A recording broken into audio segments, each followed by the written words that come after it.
In this week's episode of our miniseries dedicated to the state of the sitcom, we're joined by Sean and Amita, the hosts of the awesome Inside Pop podcast, who have been a huge part of our journey as podcasters since we started. We're going to be discussing how sitcoms handle the more serious subjects. We hope you enjoy it, and State of the Sitcom will be back later this summer with some more special guests. Our normal Judgecast episodes will resume shortly.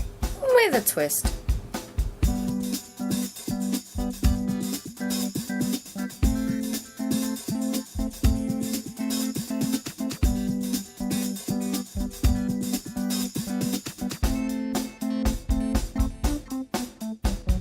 Judgecast. Hello and welcome to another episode of Judgecast with myself, Joe Bowden, and this guy, Jay Taylor. This week we're doing another of our State of the Sitcom specials with some very special guests. Would you like to introduce yourselves? Sure. My name's Amita Patel, and I am one of the co-hosts of Inside Pop, along with Sean David Johnson, the other co-host of Inside Pop. And we are so excited to be here representing Inside Pop, representing the United States of America in this State of the Sitcom conversation. Oh, we're so excited to have you here. Thank you so much. We have digitally known Sean and Amita since we first started our sitcom. I think it was really close that we all started our sitcom at roughly the same time. Podcast. Sorry. Yeah. Our podcast at the same time. Yeah, it was around the same time. Yes. And yeah, we kind of instantly got to know you guys. We loved everything you kind of focused on was stuff that we were really passionate about, but you had a completely different take on it. And yeah, could you tell us a bit more about your show? Well, I think it's remarkable because I am inherently so competitive, but even though we do many of the similar things, I felt nothing but, oh my gosh, those guys are so good. And I love how they're talking about the same topic we're talking about, but in a completely different way. So I feel like we are definitely simpatico podcasts.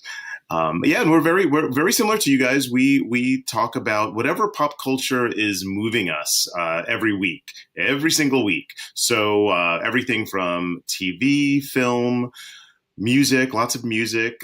Sometimes I sneak in comic books, and Amita gets nerdy with me, which is always exciting. I try.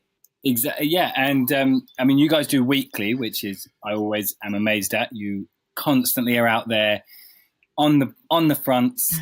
Getting out there, watching all the new films, listening to all the new music. I mean, I often feel that Joe and I kind of keep up with music, and then I listen to you guys' show, and you're just all over the latest album. You've listened to it like multiple times. I'm like, how did you do this? People ask us all the time. We just don't sleep. I just don't sleep, guys. Truth be told. You do.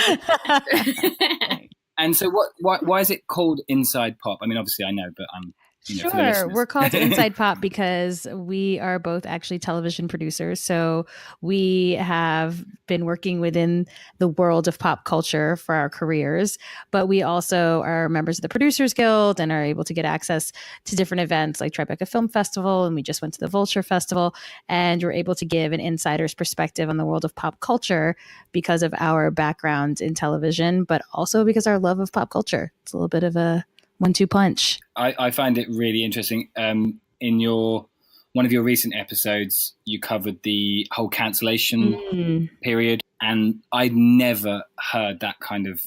I always just sit there on Twitter going, "Oh my god, why is they cancelling so many shows?" I just found it so interesting to hear inside. That's Jay's entitled voice. But yeah, I found that so interesting to hear people within the industry explaining, there are reasons that it's not all big bad studios. Okay, sometimes it is, but and I find that level really interesting where you come in at. Well, thanks very much. I mean, basically, I just wanted to whine in that voice you just made for 20 minutes about The Exorcist being canceled. But then Amita was like, well, Sean, maybe we should give some information as well. So it was a compromise. You put some good information too. But yes, I wanted to talk about how sometimes shows get canceled and then sometimes they get saved, which is also surprising. We all have shows that we love, and sometimes it's hard and sometimes they get saved. So yay, Brooklyn Nine-Nine. Yes. So, I mean, for today, in this episode of State the Sitcom, I like to think that your inside knowledge and your inside pop passion has helped in kind of shape where we are going to go today, because it's a slightly different tack than some of the other episodes we've got. Mm-hmm. And I'm really excited to talk about it. Mm-hmm. But before we get into exactly what the crux of this is, just a little bit of your sitcom background. What is your favorite sitcom, and how did it kind of shape you, from an early age? I love this question. Mita, do you want to go first, or do you want me to dive in? Dive into this. Okay. Well, I mean, I have a few, but I will say that I loved reruns. I didn't see them when they originally aired. I loved reruns of I Love Lucy. I remember being a little kid in front of my TV laughing out loud at I Love Lucy more than I would at cartoons or other things made for kids. I just loved the relationship Lucy and Ethel had. I loved how it was so full of slapstick, but then also really good writing, like the setup and the punchline. And I just thought it was just so funny. And then it's great to watch it as an adult and still find it really funny. I'm so with you on that I Love Lucy thing. I think that was possibly the earliest one I got into. And yeah, I still love watching those reruns. Yeah. That's such a good choice. Yeah, well, sometimes Sean and I share a brain, and that is one of my favorite sitcoms as well. But in order to add something else to the mix, it's funny. I have so many. I grew up on sitcoms, and I've watched so many. It's hard to pick one. And I think, as I was saying to you guys before we started recording, The Cosby Show was always at the top of my list. And it was one of those sitcoms that I would watch with my parents. It was showing a family that I felt kind of resembled me, and so it was kind of one of the first shows that they really gravitated towards and loved that family so much. I have to say, I loved Murphy Brown. I think that incited the journalism person in me, because I studied journalism in college, and I think seeing a strong female like Murphy Brown working at a news network was really inspiring to me as well. So I love Murphy Brown so much. Oh my God, thank you so much for reminding me of that show. Yeah. I forgot about it. That was so good. I just watched Joe just go, It's such a good show. It is such a good show. And Amita, you just reminded me how much I loved the Mary Tyler Moore Show. Again, I used to watch reruns of that, but that was also, I think that was kind of definitely the precursor for Murphy Brown. But, Mary Tyler Moore played Mary Richards in a newsroom in Minneapolis, I think. But it was like this big ensemble, which that's one of the things I love about sitcoms, when there are multiple characters, right? There's the cranky boss and the weather guy and the cooking woman played by Betty White and the best friend Rhoda. So that was definitely there's so many that keep coming into my head. Like Family Ties was another really, really cherished sitcom for me as well. Well, it's so interesting, isn't it? Because it's something about, like Sean was just saying, the cast of characters, and there's something especially about when the ones you watched when you were young that did, you said it, Amita, about actually making you want to become a reporter, or, kind of take that route. And there's something really, I don't know, it's not nostalgic. It's I find it very comforting being in those worlds. Yeah. It's familial. Mm-hmm. Yeah. It's like actually spending time with a family, which is what they set out to do, I suppose. The Cosby Show definitely was very much come in and have breakfast with this family, yes, from the get-go, from the very first episode. Right. Sat at the breakfast table with them. And we found it a lot doing the research for this series, is just how you'll sit there and you're just beaming, watching this show that you haven't seen in 20 years, and you're just smiling, and you can't quite put your finger on why. Watching something and be like, oh, that's so, whoever it is. Mm-hmm. Yes. Oh my gosh, I definitely feel like that watching some of the episodes we're about to discuss. Mm. Yeah, so yes, a nice little segue there. So the overall subject we're going to be discussing today is how sitcoms impacted us beyond just the laughs. Yeah. So there's a slightly different angle to what we've been doing, but it's basically we've all four of us have been looking at 4 specific episodes of different shows that have kind of addressed more serious issues. So those 4 episodes are, oh God, from memory, Diff'rent, Bicycle Man. Yes. I'm doing this in chronological order. The Fresh Prince of Bel-Air's Papa's Got a Brand New Excuse. Oh. Ellen, the puppy episode. Mm-hmm. And How I Met Your Mother, which is kind of bad news / last words, because it kind of spans 2 episodes. Well, actually, most of these do. Yeah. So it's just going to put those in the room. Well, I think instantly there's something to talk about that all of us kind of hit upon. So I think Sean kind of mentioned Diff'rent Strokes and Fresh Prince, and we instantly were like, these are the episodes that we were thinking. And then I think it was Joe said about How I Met Your Mother, and Amita instantly said, that's the episode I was thinking. Mm-hmm. There's something about a certain type of... Yeah, certain stories resonate and they stay with you, I think. Yeah. And they could be from... I mean, I haven't watched Diff'rent Strokes since I was a kid, like pre-10 years old. Yeah. And then randomly, it happened to be on when I was in the States recently. It was just on one morning, and it was this... Wow. And I was like, but we'd already, like, you know... brainstorm this concept today. So I was like, what is this, the one that we're supposed to be? What? It's fate. Yeah. It really. And you came back and you were so itching to tell me about it. And Okay, so like I guess a kind of a broad strokes, kind of not different strokes, broad strokes. How successful do you think each of these are in sort of exploring their individual issues? Yeah, it's interesting because, I mean, I think it's really interesting that we all kind of shared these episodes when, you know, there's a bit of an age difference. There's definitely a geographic difference.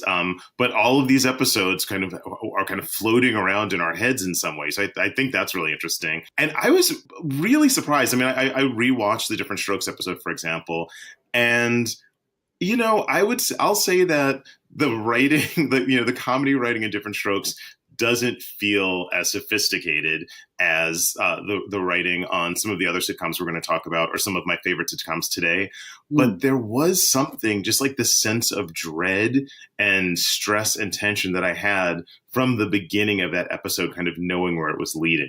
I was surprised how tense and uncomfortable I felt the entire time rewatching it. Yeah. I couldn't agree more. It was, my skin was itching. It just, there was something sinister and for a sitcom, that's quite impressive for them to do, because it's such a different tonal shift. But in an interesting way, it was still based in the reality of the show, which made it feel so normal to the comedy of the show, right? There was still some quips from Willis and from Arnold. So I felt so weird because I knew this was impending and I knew this was going to happen, but yet there was like this side joke happening. And I was like, why are we doing this? Like, you guys know what's happening, right? And I guess we should say that the episode is about this bicycle man who is like very strategically plotting to sexually abuse Arnold and his friend Dudley.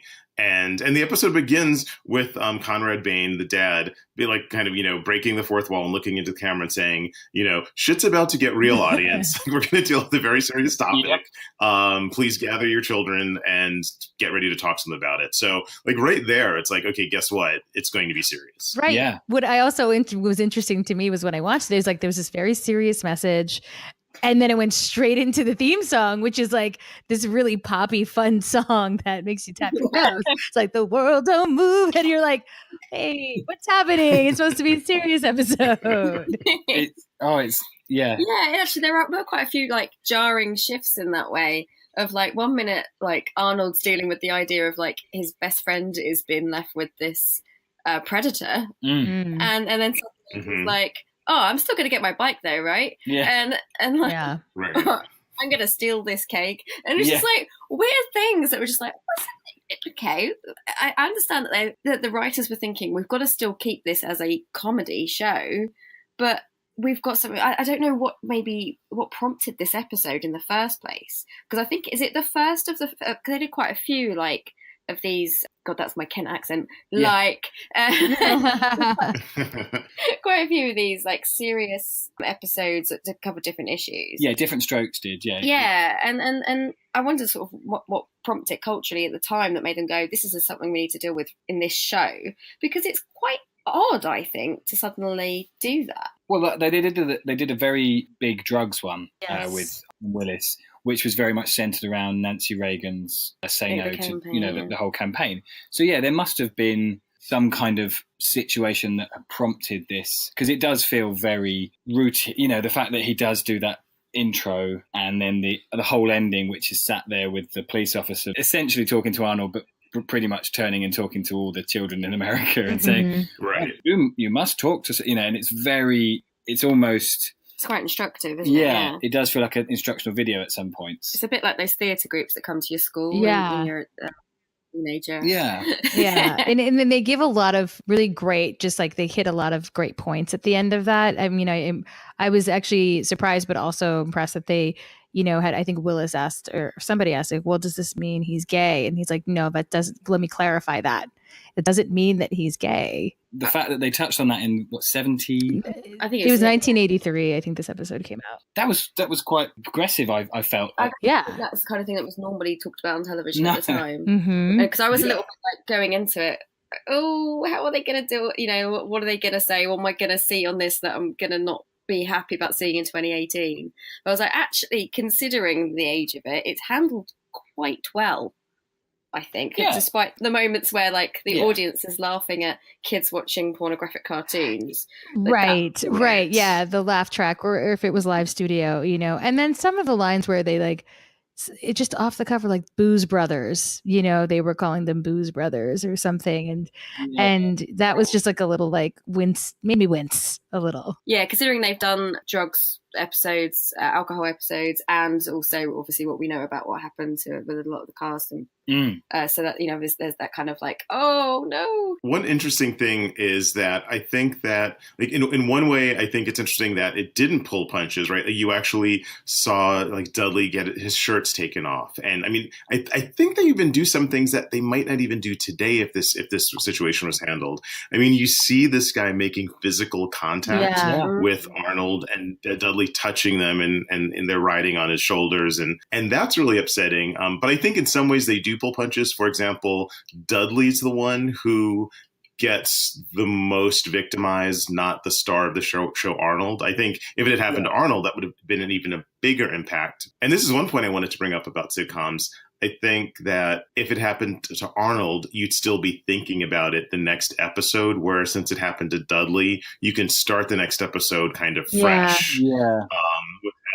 Without that time. And I think that's like one thing that I wanted to mention about sitcoms, that reset, which it doesn't always happen now on sitcoms, but I think back in the day, what happened to characters on sitcoms were almost kind of erased in the next episode. It was like this reset, right? If there was a fight, that fight's not mentioned again in the next episode. And that's kind of interesting to me. I think there's something nice about that. It's like this fantasy world where your problems get solved in 30 minutes and everything's nice and shiny the next week. But it also, when you're a little child watching lots of sitcoms, it makes you think that that's possible in real life, or at least it did for me. Yeah, you know what's funny? There was one thing just that speaks exactly to that I definitely was a little upset about when the cop was talking to Dudley on the couch, and he was just like, "You're going to come out of this just fine." I was like, "What?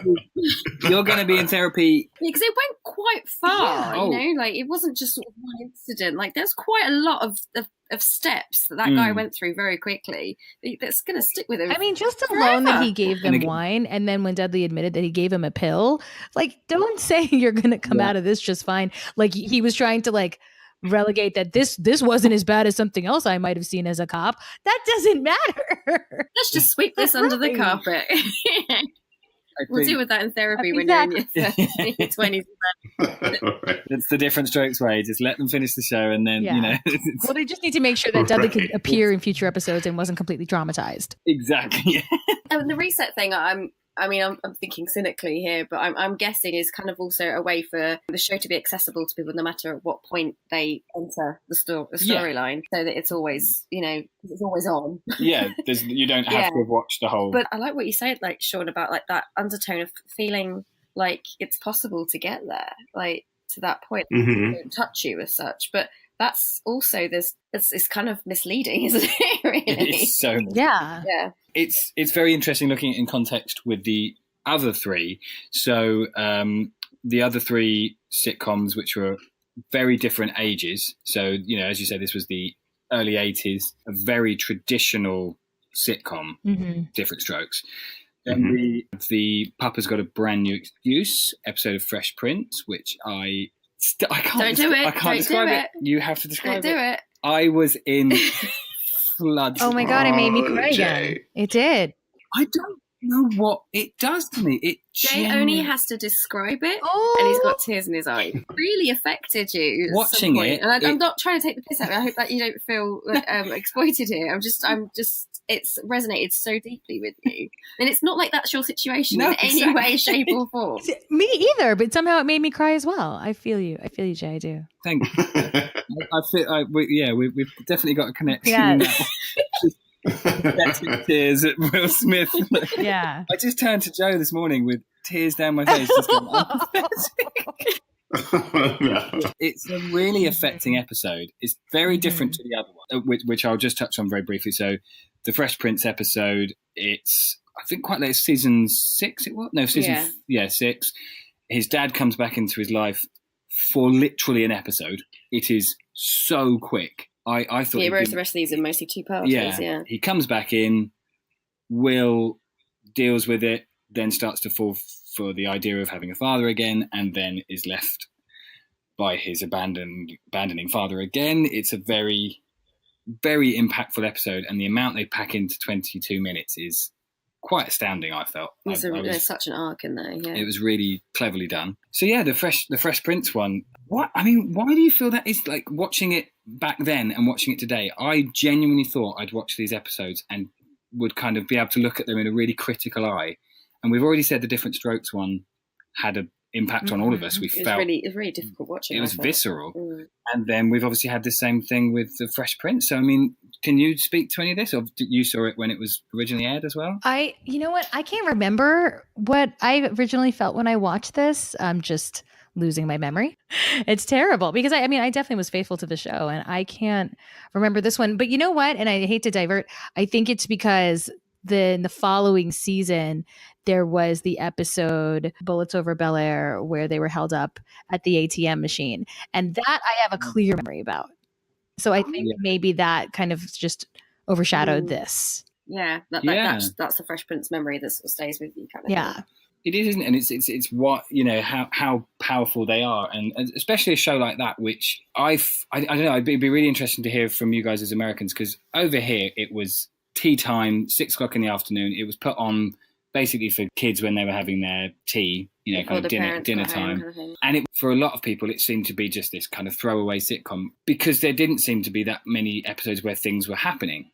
It was just kind of Carlton and Will fighting, and then you did have these punctuating moments, like the Bullets one, like this episode we're talking about now. And I find that really interesting with these kind of sitcoms where they can just hit you in the middle of a season with just something out of the blue. It's really powerful watching it back. Is that what makes it more powerful, though? Because it's nestled in amongst all this out-and-out comedy, and then you get these really powerful moments. I don't know. Yeah, I think Will Smith, I always like to imagine what happened in the writer's room when they decided to do that. Did the writer say, "Hey, we want to try something for ourselves," or did the director or producer say, "Hey, we think Will Smith is up to this. Like, let's give him a moment to do something other than just be on 10 all the time." Because I think it's to what you guys were saying.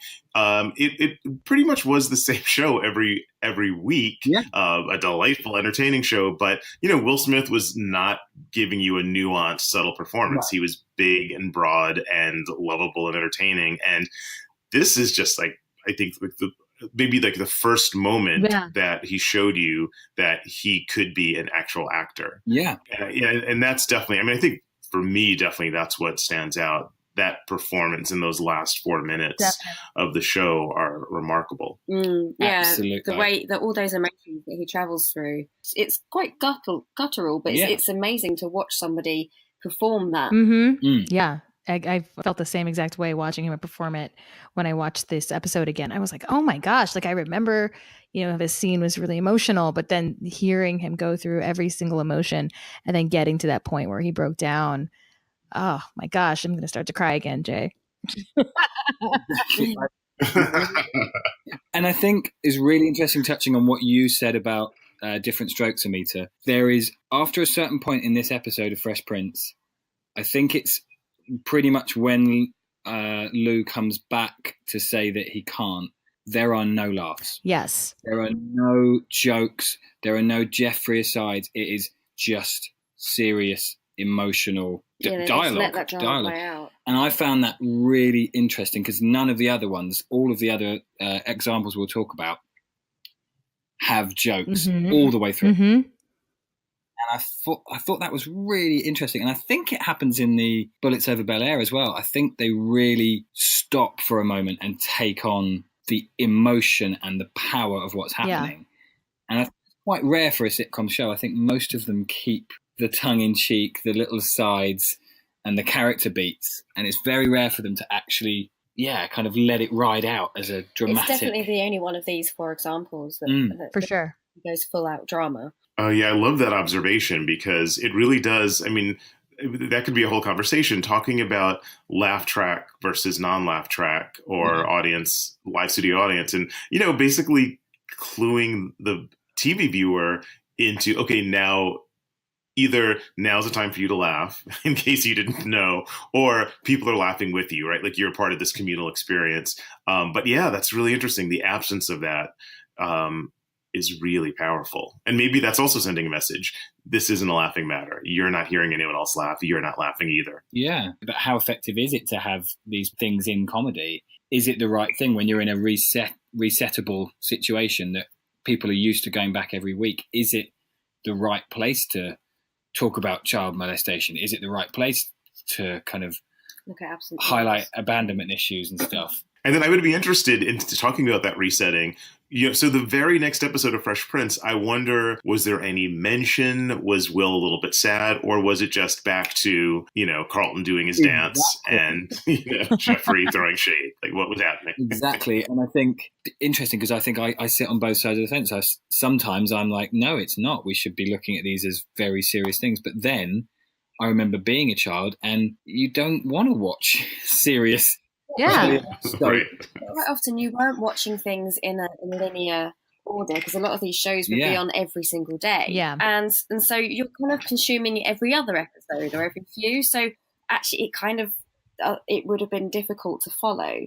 Yeah. I feel in the way we're so used to binge watching. Yeah. Now. I got to a point where I realised when I was, I guess, about 16, 17, that I had watched every sitcom on Nickelodeon episode that had been produced. And I thought maybe I should go out and start drinking. That's okay. Here. But I suppose going back to Sean's point on what's the next episode, that kind of ties in with the Ellen episode we're going to talk about. Yeah. Okay. Yeah. The Ellen episode we're talking about is probably the only episode of Ellen that people remember. Which is called the puppy episode. Why is it called the puppy episode? I was going to ask you guys that. Well, I was going to ask that too. I don't actually know. Am I missing out on some kind of joke? No, I don't know. Oh. I think I do remember this. I think that, forgive me if I'm fabricating this, but I believe that they didn't want the episode to, either they wanted it to be a surprise, so they didn't want to give it a title that would give it away. So I think they just created that code name, the puppy. That made that it's something similar to that. I should have done the research, but I think that's why. Yeah. That's interesting because I remember knowing all about it happening before it was on, because there would have been about a 6-month gap between it showing in the UK or showing in the US and then coming to the UK. So I'd seen the Oprah special and read all stuff about it and then finally got to see the episode. But I guess, in the States, maybe the episode aired first and then there was all the talk around it. I'm not sure. No. Yeah, I mean, it was also definitely, I think her I'm Gay People magazine cover came out around the same time. So it was definitely a planned, I hate to say publicity, but it was definitely kind of a planned marketing push. But maybe when they just first started writing it, they started calling it the puppy episode. Yeah, like a working title thing. Yeah. That makes sense. If anyone doesn't know, and we've kind of touched on it, it is the episode of Ellen where she comes out. And it's a 2-parter at the end of season 4. And it's a very interesting thing because you've just highlighted how much of a cultural phenomenon it was. Over here, it was massive. I'm imagining it was just as big over there. everyone seemed to know about this episode for different types of reasons. Some people were very angry that it was happening and were picketing it and shutting down stuff, and other people were celebrating it for it being one of the first times that this type of subject matter has been shown on primetime TV. And we rewatched it, and because we've been rewatching a lot of 90s sitcoms, sexual politics, and particularly the 90s is not as progressive as it thought it was. But so, it was actually kind of refreshing. I mean, there were still obviously some issues, but it was kind of refreshing watching this and not having gay slurs all the time. Yes. Whereas some other comedy shows that I might not mention right now. Friends and Frasier. Yeah. Oh. Did you guys watch this one back? Or Yes. I was excited to see this episode again because it's really held in high regard as just one of those groundbreaking episodes in television history. Like everybody, when you get to like a top probably like 50 list of important television moments, this is one of them. Out of everything that we're discussing in this State of the Sitcom episode, this is probably one of the most important and most widely viewed probably episodes. If you even see the full episode, you saw that moment where he said, "I'm gay." And so it was really, really interesting to kind of, as I think you were saying, like come back into the late 90s. This came out in 1997 and really like live in the late 90s era of just sitcoms and wardrobe and hair and like and fashion. And just like and be like, all right, now we're here. And yet this is and then like kind of myself go back into that place and time of where I was in life, which where was I at that time of life? I was in college. So I think that it was so interesting. And Ellen's 35 in the show. Yeah. She's 35 years old. And I also was surprised by that. I didn't realize she was 35 years old when she came out. Yeah. Which I also thought was refreshing. You guys, I did a quick bit of reportage, a little research. And the reason why it's called the puppy episode is because because Ellen was pretty much asexual, the character on the show. And so the writers were kind of flailing for ideas of what to do. And so the head of Disney, Michael Eisner, suggested that maybe the sitcom character should get a puppy. And so basically they were just like, okay, so this is an indication of where we're at. If people are excited that Ellen buys a puppy, we actually need to do what we should have done a while ago. And so that's why they called it the puppy episode. Yeah, thanks. Wow, that's so much better. That is yeah. Yeah. That's I much great. prefer that. Yeah. I'm going to admit to you, this is maybe the biggest admission I've ever made on any podcast. What? I actually watched the Ellen sitcom from the beginning. It was not the best sitcom, I swear to you, but there was something about her. I loved her comic timing. Like I loved her kind of fumbling and I would watch it and I would say, I didn't actually hate watch it, but I was just like, ooh, this is not a funny show. But I thought she was so funny. So I used to watch Ellen even before the coming out episode. I apologize to myself in the 90s. I don't think you should apologize to yourself. I definitely watched this show as well. Yeah. This and Sybil, they weren't particularly funny shows, but I watched Sybil too. But I was excited to rewatch it just to see Laura Dern again. You guys know how I feel about Laura Dern. Oh, yeah. And I thought she was so good. She had such good comic timing. She was so good. I forgot it was Laura Dern. Yeah. I was like, what the fuck? From that moment they're sat and she comes to the table and compliments the 90s jumper. I had a jumper. Yes. That's a nice jumper, Ellen. Good choice. Their chemistry is so crackling. Like it's really, and it works so well with the storyline because she has no chemistry with the guy, and every time she's in and it just really brings the whole writing to another level because, it's not the best written show, but what they were trying to do just comes off the page because you do have two women with chemistry, that it's not being kind of rushed into this, you know how they often kind of rush relationship drama and writing onto it's very stereotypical beats, whereas this was they were talking about John Lee Hooker and it just felt like things that weren't stereotypes, which was I felt nice and still refreshing. It Yeah, definitely. You know, okay, they had the joke in the second part with Katie Lang, but it could have been that they started talking Katie Lang and you know, stuff like that, and it just felt refreshing that there was just a really and it felt like there were like none of the jokes were at any way at the expense of others. Like, forgive me if I've missed something, but I felt like it was just the way they did it. It was just so. It was genuine. I was chuckling today watching it. Like this, I mean, I like Ellen's humor. I love Ellen's humor. I do. It was just nicely done, and I love that whole thing about the recruiting and getting the toaster oven. Oh, yes. Yes. Oh, yes. that was so brilliant.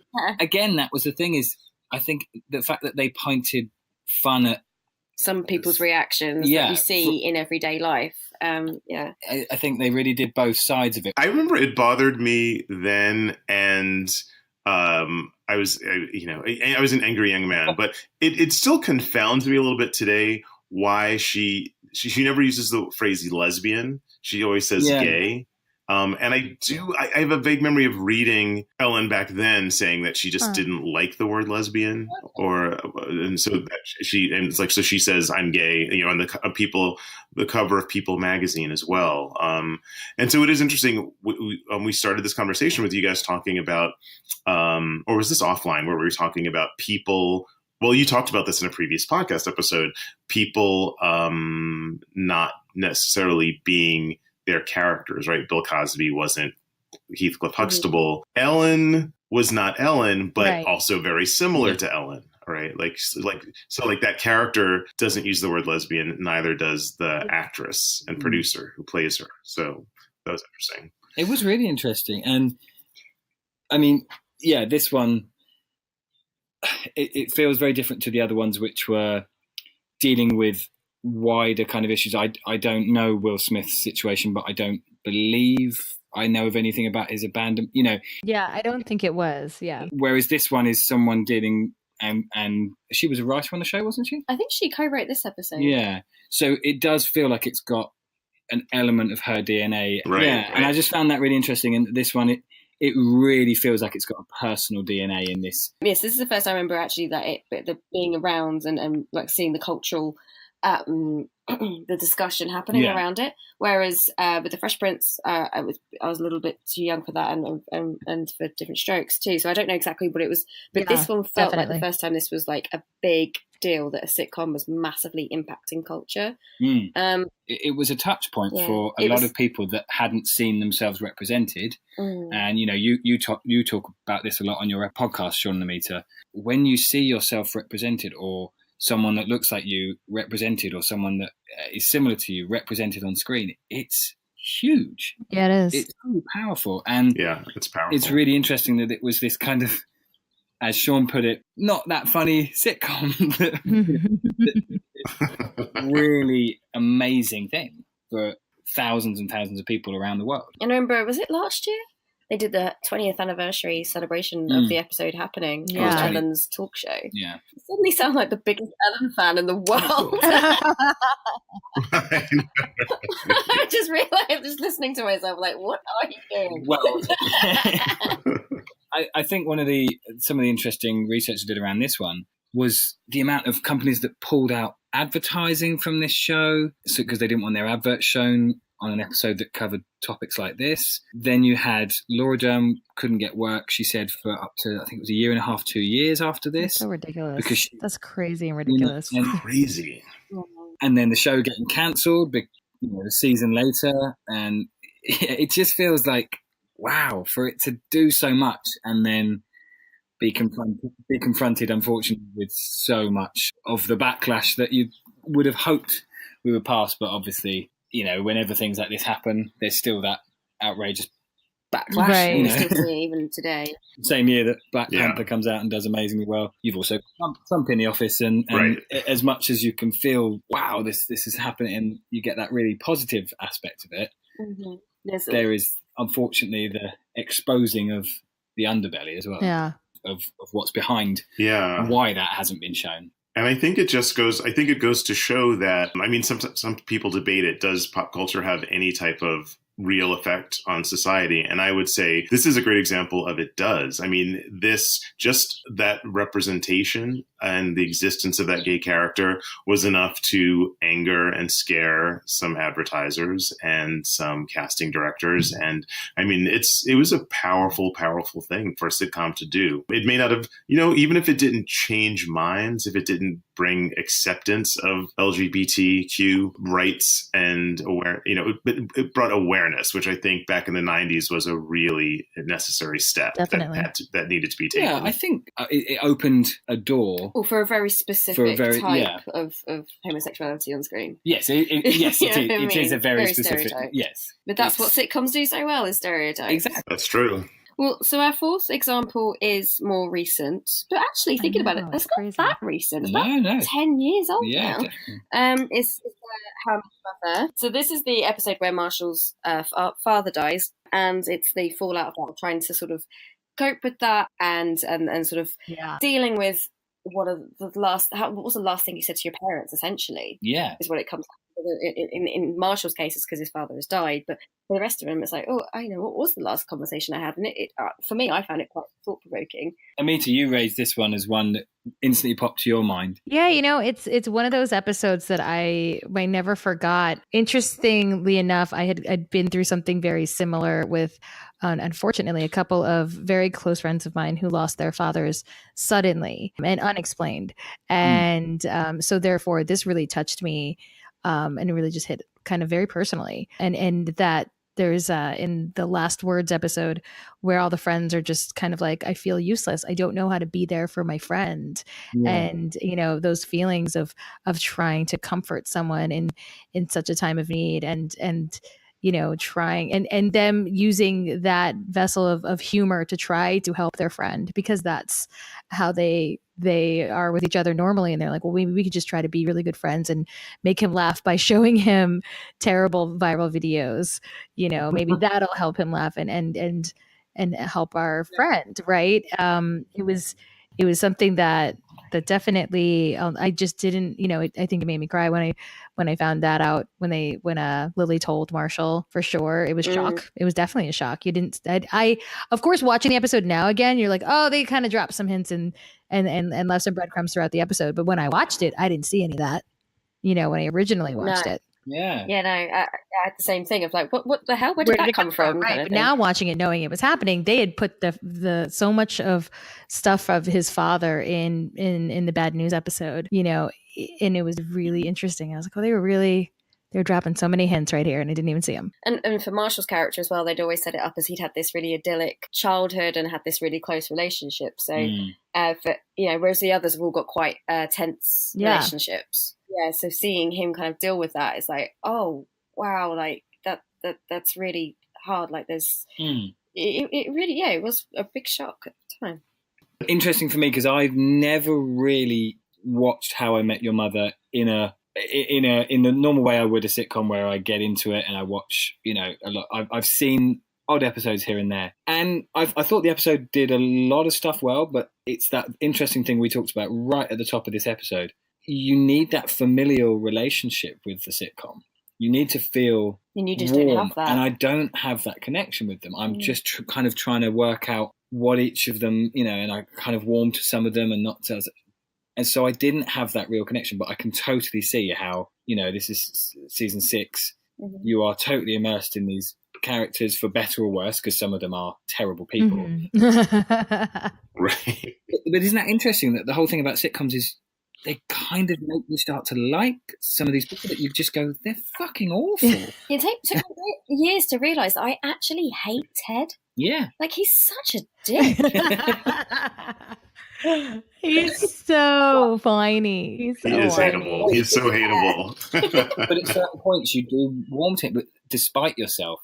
And that happens with so many sitcoms, Frasier, even Friends does it sometimes, where you just go, oh, don't make me even think about Ross. He's an awful person. But sometimes just bring that kind of relationship together that you end up feeling. And so I can totally see how this episode was very powerful, seeing them all at that very vulnerable moment of just going, we're all so close and yet we can do nothing. Yeah. But no, the wider episode didn't land with me. But yeah, I can totally see why it would. I think I was somewhere between you, Jay, and Amita and Joe. I had watched maybe the first three seasons of How I Met Your Mother, and then I kind of had enough. I was like, okay, get it, fun. But it's like, to me, they were never the writing was never as good as Friends or as zany as some other sitcoms that I liked. So I kind of gave up on it after about 3 seasons. But I had heard about this episode, but I never watched it until preparing for this podcast. So I would say that it definitely hit me emotionally, but probably not as strong as people who had watched for 6 seasons. But yeah, I thought the writing was good, and again, I think the performances, all of those actors had to rise to the occasion to do something different than what they typically do. And honestly, I think some were better at it than others. Like some, I'm interested to hear what you guys think. Which of these actors do you think were able to handle that shift to drama the best? Personally, just because I just like her, I guess I just felt Kobe Smulders handled it quite well. But I don't know if that's the same thing, is it? It's kind of, that's more of a just. I thought that was a really interesting way to do that. Like, I'll be the person that can provide stuff. For me, it was Alison Hannigan. I think she's a really interesting screen presence in that I never know what she's going to be. Oh, right. Like, because I've known her as, zany. You knew her as Willow first. Yeah, exactly. Yeah. So Willow and huge emotional impact that she brought to what was at first a very odd little role. And then it developed and her character. And, that show did a lot for, bringing interesting topics to the fore. But not a sitcom. No, it's not a sitcom. Sorry. And then you can't talk about it. Then the zany side of, kind of band camp lady from American Pie and stuff. So I always kind of never quite know where she's coming from. And I feel in this that she's often sidelined into the role of the maternal caring, whereas Robin's the kind of career, and they try and sideline her, but then actually her performance is always a little bit more elevated, and she's a very different person. And I thought that was interesting today. Yeah, I enjoyed her as well. I think she stayed within her character and also tried to do what she could. Like I think that was the point for every other character was trying to figure out how they could be useful. And I think she succeeded at that really well, being Judy's bitch. What about you, Sean? Yeah, I mean, I have the same soft spot for Alison Hannigan. Don't worry, Joe, I'm not going to do a Buffy tangent, I promise. But future episode all about Buffy at some point. Sean and I are just going to have our own little Buffy. Please. It does remind one of the episode The Body in some ways, but okay, I will stay focused. Yeah, I think, and I'm going to give. Oh God, I'm blanking on his name, but Marshall. Jason Segel. I'm going to give him an A for effort. I thought I feel like he summed up all of his acting chops and gave the best performance. It's very interesting as a sitcom, and I think this one failed the most in trying to shoehorn in the laughs. All right. I think the moments with the boys putting on the YouTube videos, a couple of the kind of broader jokes about drugs and drinking. I just felt that they were coming at really odd points. Mm-hmm. And like some of the jokes really landed, like the whole his dad's last words being about crocodile Dundee. Like they were funny, well written, but some of the broader humor it felt like it was coming at the wrong point. Like just as Jason Segel summed up all of his acting chops, as Sean said, then they just dropped something that totally knocked that out of course. Well, I think the way that they handled Ted, I saw the whole video thing as perfectly Barney. It's not very Ted, and I thought it's really out of character for him, whereas he's always talking about Marshall's his best friend, and yet actually handles this really badly. And I don't think they're trying to make a point about him handling it badly. I think they just didn't really know what to do with him. It's interesting talking to writers about this, because I don't know. I feel like I've known a number of comedy writers, TV comedy writers, and my guess is that like people get hired on sitcoms because they're really good comedy writers, and then you might be able to say if you're a good comedy writer, you're a good writer. But, I think like I was just talking about the actors being able to shift, but the writers who've been writing comedy for their living for X number of years. Now all of us have to shift to drama. And it's like kind of speaking to what you were just talking about. You know what? Like maybe they weren't successful at, wait, I'm used to writing 3 jokes per minute.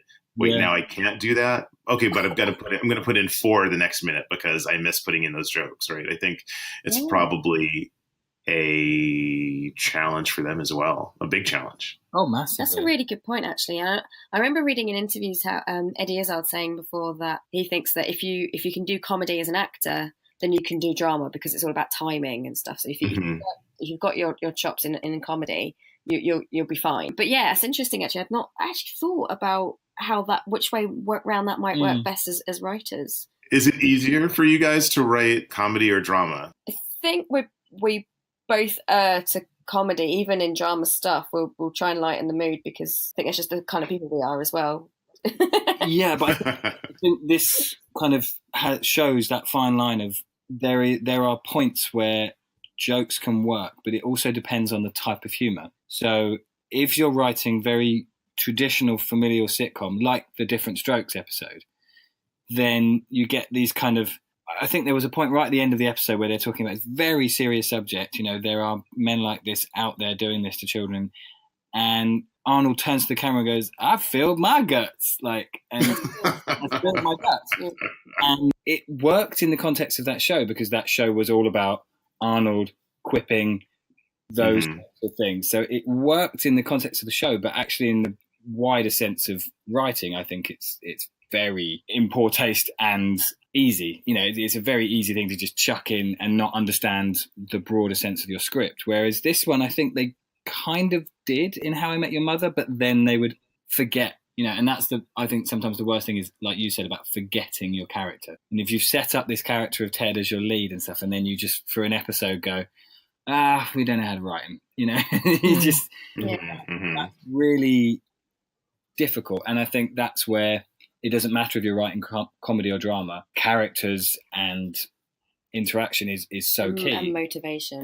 Yeah, exactly. So, and I think that's been seen in all of these episodes, that point we said about Fresh Prince, where they obviously made a concerted point to go, we could have Jeffrey walk in and make a joke about Uncle Phil hugging, they could have added a joke in there. They chose to commit, and they chose to stay with his motivation being Will's breakdown, or Will's cycle through emotions, and Uncle Phil's real stepping up as the father figure that he's thought he has been.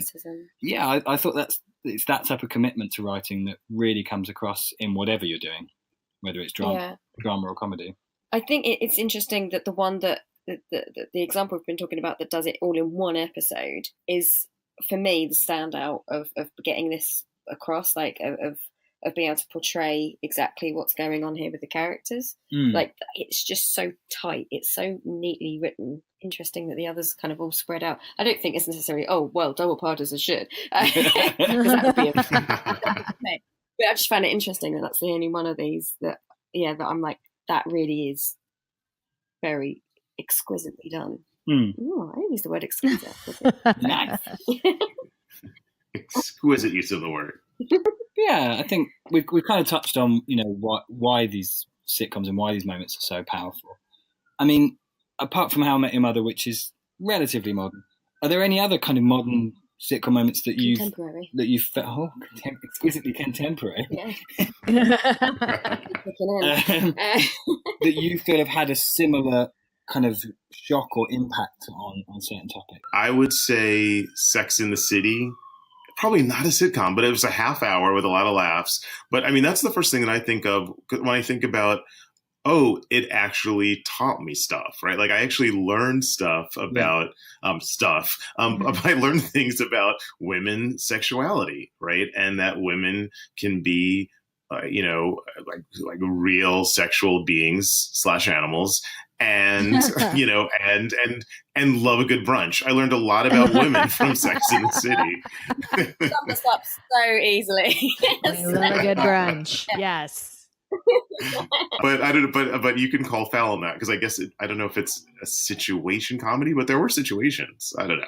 Yeah, I never thought of it as a sitcom. No, actually. I never thought of it as a sitcom either. It had a lot more drama in, I think, than your average sitcom. But maybe it's just that it's on that turning point of it's like, as you said earlier, about sophistication in getting the format down. Maybe it's just on that turning point, so it felt a bit different. But it might be in that category. I feel like it's more of a dramedy, but I think to answer that question of anything modern that feels like has done a very special episode, I really couldn't think of much because of the dramedy aspect of certain shows, like a Master of None, or I don't even think you can, even Atlanta, I'm not sure if you can call it anywhere near a comedy, but it is in that realm, right? So I think they're now mostly dramedies, but the true comedies that are out there, I feel like they live in a place, and the fabric of the shows are kind of weaved with message, or weaved with all of these deeper topics that earlier sitcoms weren't. A show like Blackish, a show like even The Good Place, there's so much meaning and there's so much takeaway from every episode. They're really purposefully thinking and making you think in each episode, whereas I think back in the 80s and the 90s, you would just have like a fun episode, about a party, and that was it. I think there's a different approach these days, and I embrace it. Shows like Speechless, which I've discussed before, that I love, that is really all about tolerance of this family dealing with a son who is cerebral palsy, and all of the challenges that come through it, but laced with humor. And I'm sure, Sean, I know you're a big fan of Blackish. I think that show also falls in that range. Oh yeah, you're right. I mean, I'd say Blackish, is the strongest example in terms of it's a comedy, it's a half-hour sitcom, but especially this season, almost every single episode was a very special episode. I mean, they dealt with, and over the past couple of years, they've dealt with a lot of race in America issues. They've dealt with, the last 4 episodes of this season were really powerful. Basically, this sitcom couple decided to get a divorce, right? They're the parents of 5 kids. Wow. Too many kids. They're the parents of 5 kids. And you see over the past, you see that their relationship starts to take a turn, and kind of unflinchingly, they deal with the fact that they stop liking each other. They see things very differently. They try to make up. They go to therapy. It doesn't work. Mm-hmm. And it was intense. Yeah. It lasts really intense. Mm-hmm. So I would say, definitely Blackish puts me through the emotional ringer. It's the change. That's the nail on the head. Everything is trying harder now to be a bit more relevant, whereas we don't really have those shows that are, even the animated sitcoms are. Oh, I don't know, that they are out there. We're just not watching them. We have this show in the UK called Mrs. Brown's Boys, and it's like all of the worst 70s sitcoms piled into one, and then made shitter. And it's so bad. And it's like it has a literal man dressed up as a woman making jokes as like not in terms of drag, but as in basic kind of misogynist humor, like proper old school, like. So we're just not watching. Yeah, so we're just not watching.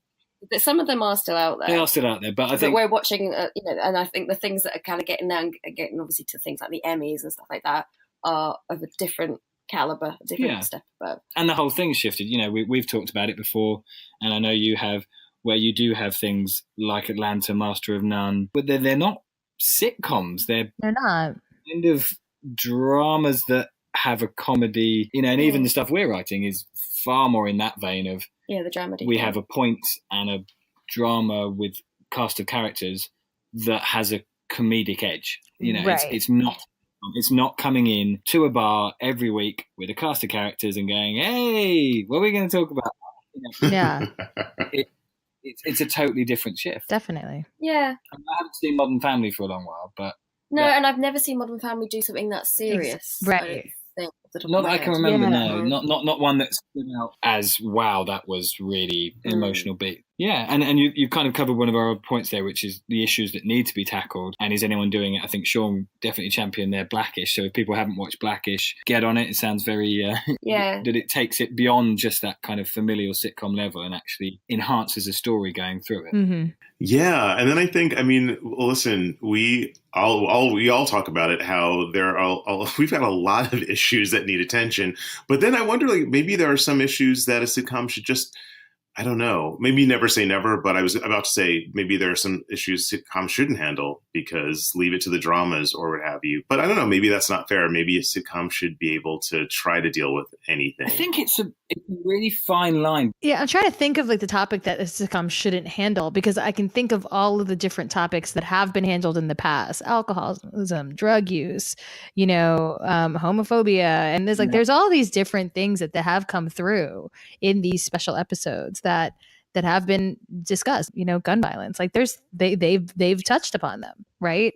So I'm wondering what's the thing that is off limits. I don't agree that there's anything that's off limits, but I think it all comes down to taste. And there used to be a show on British TV which was set in Nazi occupied France, which you think would be ripe for some interesting looks at history. And no, they didn't think that at all. It was the most base humor show. It was all very, the women were getting their clothes. It was so bawdy and baseline comedy. The Nazis were kind of comedy S&M. Oh my God. Enthusiasts. Oh my God. It was a show. It's called Hello. Yeah. It was absolutely massive. It's a phenomenal movie. It was. Yeah, did it again. Can't say that word. And that was wrong because they were trying to tackle a subject, but without having any awareness about actually you're tackling a subject that needs a little bit of tact. Yeah. But I'd like to think that there's not really anything that's off limits, but it's just the focus that you give it. Yeah, definitely. I agree. A lot of things definitely shaped me. Like I used to watch Diff'rent Strokes a lot as a child, and I do remember they do this kind of talking to you kind of thing, and I definitely learnt loads from that, and from like Saved by the Bell, that whole thing with, is it Elizabeth? Oh, with Elizabeth Berkley with Jesse. Yeah, when she's doing she's taking those caffeine pills. Yeah, she's taking caffeine pills. Caffeine pills, that's it. Yeah. Stuff like that really shaped me. I learned an awful lot from those growing up. Same. It carries on to this day. I feel I'm still learning. Episodes of things like the caffeine pill episode, like the alcoholism episodes in quite a few shows, they actually did have an impact, and we still think of them. So as an education tool, there's definitely something to be said for them, but there has to be a kind of clause or a committee that look at whether it's actually done in a decent way. And maybe sitcoms have a useful place in the education going forward. But is that worrying or not? I don't know. A little bit. Just a little bit. It's a lot of pressure on the writers. I agree with you about, nothing should be off limits as long as the writers are up to it. And I think it's also context, right? Like, I think that I was thinking, I don't think Friends should have ever handled racism because there weren't any Black friends. I think there was like one Black and one Asian friend over the course of 7 seasons. But I think it's context, and I think it's also the time that we're in. And it is interesting having this conversation with you guys, thinking about, talking about I Love Lucy in the 50s, up to, Blackish in 2018. And it is interesting thinking about how sitcoms are a sign of their own times, right? How they definitely, right? Diff'rent Strokes was very much like, oh, look at these two poor young Black boys who are adopted by this rich white father, and everything's fine and everything's laughs, except when the bicycle man is around. And that's like, that feels very don't worry, be happy 80s, right? And I think it is definitely interesting to think of sitcoms in that way as a sign of their own times. It really bothers me that, what's his name? Mr. Drummond. Drummond, of course it is Drummond, is in the build as a man of kings. Like, whoa. I mean, that's really like elevating him. Like, he's... Right. Jesus Christ. Yeah, that pissed me off. We talk about this a lot on our podcast. What we think, and we talk about it with our friends as well, what we think is progressive now, and then in 10, 15 years later, people are going to look back and go, really? Like, yeah. Guys, you were, it's the equivalent of Friends. We'll be looking back at it and just going, what? Because we did think that the 90s was progressive. It was there's this kind of new hippie age, and you look back at it and wow, yeah, we're going to get into Friends in a big way in a future episode. And yeah, have we got some opinions? I cannot wait to hear that. I can't wait to hear Interesting. But no, I think it's so interesting, and it's why we really wanted to get you guys on here, because the sitcom is an American medium. Mm-hmm. We'll talk about some UK ones as well, but it is an inherently American. The majority of ones we've seen definitely are all from America. And so it's part of your cultural footprint on the world. And I think, for better or worse, I think each generation there are so many powerful things to come from sitcoms. I think it is a good footprint. I think, if you look back at our lives, how they've been shaped by it, it's a really powerful tool. And I think as American culture enthusiasts, that's got to be a pretty awesome badge of honor to kind of have in that sense. Well, I will, on behalf of America, I will accept that compliment. But it's really because it's just all laughs over here in the United States. So that's why we're so good at sitcoms. It's just all easy breezy laughs every day, right, Amita? Tons of wit. No worries. Left and right. Are you all just ostriches? Right. Exactly. Watching white people in New York. Right. That's the way. Exactly. It's I think it's really interesting, and it would be interesting to talk on a different episode because I know, Sean, you're a UK enthusiast, so we'll kind of get round to that. Because it's such a different medium, as we just pointed out with the Nazi Germany one. It's so totally different. Yours are fun, happy, American. Mostly, apart from the episodes we talked about tonight, right. They're mainly kind of warm houses that you go into to spend time. And even though the family is shouting and arguing at each other, they wake up the next week and no one remembers. It's not like Keeping Up Appearances. This bloody show is like the noose around on. I had to bring it up because you guys talked about it. And I was like, my dad watched that show on PBS. So they would air it on PBS here. And he got so into it and he got so excited to watch it. I watched it when I was younger and I was just like, what is this show? We were the same. Oh, yeah. But it was on all the time. So I can't believe that went to America. I am so sorry. Oh, yeah. Yes, so it did. sorry. Yes. So did Jeeves and Wooster, though. I'm just saying. Oh, okay. That's cool. Jeeves and Wooster's good. Blackadder, has its moments. Has its moments. That's a good one to talk about with topics, though. That final episode is pretty deep. Yeah. But we'll get onto that in a future episode. Okay. So, Sean and Amita, thank you so much. We've gone through loads of different topics, pretty much every aspect of sitcoms. So, tell everyone, Inside Pop, what's coming up? What can people expect? We have so much coming up in the month of June. We will be talking about the second season of Queer Eye, which we're super excited about. I'm not sure if you guys have seen that, if it's come over to Netflix UK, but it's taken over this country and people have really gotten a nice warm feeling. And it's one of those feel-good reality shows that don't come around that very often. And it's touched a lot of people. So I'm really excited about season 2. So we'll be talking about that. What else, Sean? We are going to stay on the Netflix bandwagon. We're going to, and something tells me you guys might do it as well, talk about Luke Cage. Second season is coming out in June on the Netflix US. Yeah. So we're excited about that. We're going to dive into that show and hopefully it'll be even better than the first season. We're hoping. Yeah, fingers are crossed. Let's see. There's a ton of new music coming out in the summer. A lot of artists like to tour and release new music. So we'll be reviewing some new music. And I actually will be in mourning for the entire month of June because Sense8 has ended on June 8th. By the time this reaches podcast airwaves, Sense8 will have aired its finale. So if you do tune into Inside Pop, you'll just probably hear a less animated version of me than what you're hearing now. I'm so excited to record these episodes, Sean. Yeah. Get ready, Amita. Just get ready. It's going to be emotional. I mean, we know how much that show means to you. Oh, it will. I'm sorry for your loss. I'm hoping it brings all the resolution that you're looking for.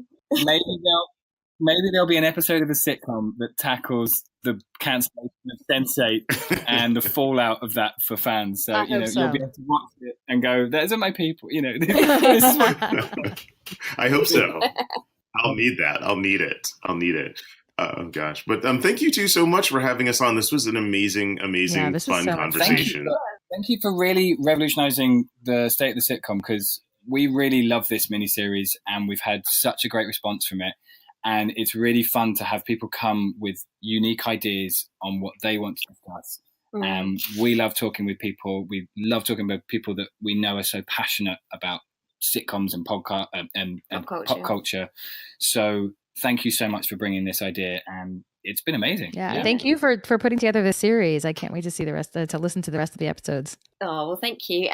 Before we go, if you could tell our listeners where they can find you. They can find us on Twitter and Instagram at Pop Insiders, and they can visit our official website at www.insidepoppodcast.com.